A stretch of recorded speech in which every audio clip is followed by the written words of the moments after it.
thinking about the difference between a victory and a loss, and in the code of rugby union, the closest you can get is 1 point. Well, maybe unless there's extra time and it comes down to penalty kicks. But let's just say in the normative scheme of things, 1 point is so close but yet so far, and maybe that's never been magnified as much as the Springboks knockout sequence, quarter, semi and final, all by 1 point. I'm sure that's going to elicit some reflection, if not a good deal of reflection into the future, the commentary that it can mean, what it can shed light upon the psyche of the South Africans and their ability to be able to grind out those close victories. Knockout rugby is so much more about being in front and so much less about the exact score on the board. And I think that's epitomised by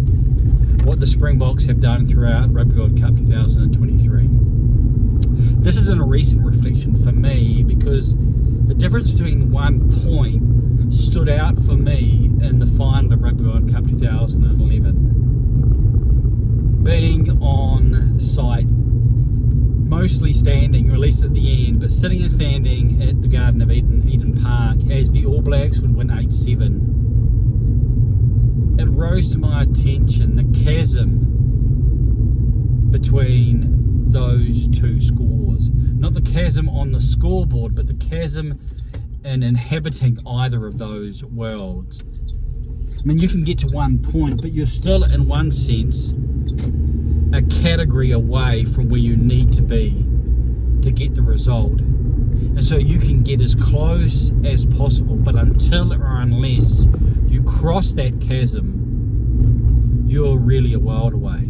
And so when the All Blacks were situated at 11 points to 12, and Richie Mo'unga stood before the ball and was ready to put it between the posts, he wasn't just trying to move a ball some 30 to 40 meters, he was trying to take the All Blacks from one world and into another. And he was, in one sense, changing worlds. It would have transformed not only how the All Blacks viewed those remaining moments, but how the Springboks would have viewed those remaining moments. When Jordie Barrett, which probably from an All Blacks perspective was more ideal, being down a man, it was probably more ideal for the All Blacks to take it near the end and not give a side with an extra player more opportunity or more time to be able to try and get back in front.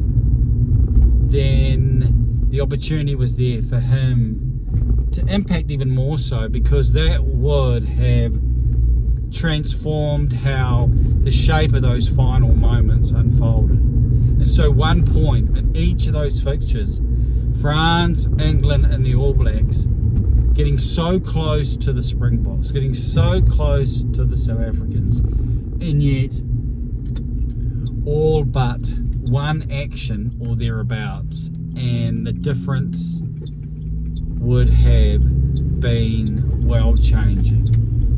And I think that's one of the highlights, one of the overarching ramifications and reminders for me, back from 2011 and also 2023.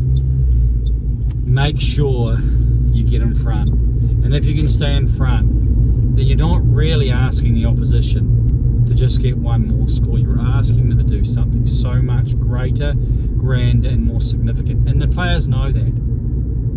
The pressure that begins to transform what is about to unfold. And we saw that, I think, in all of those matches, in all of those contests. And credit to the Springboks, credit to South Africa, who were able to manufacture the points when they were needed and were able to stay in front.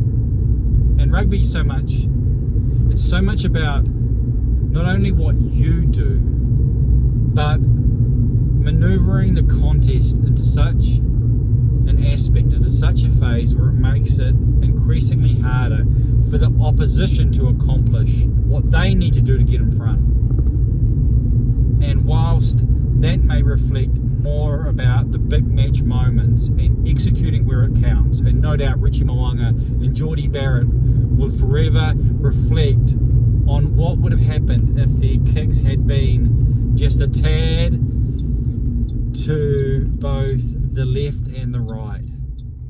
It was still the nature of where those events unfolded, and credit to the South Africans that they were able to make it as difficult as they did. So, 1 point difference, 1 point, the smallest possible difference between sides on the scoreboard, but a chasm of difference where it counts in the unfolding conceptions and reality in a rugby world.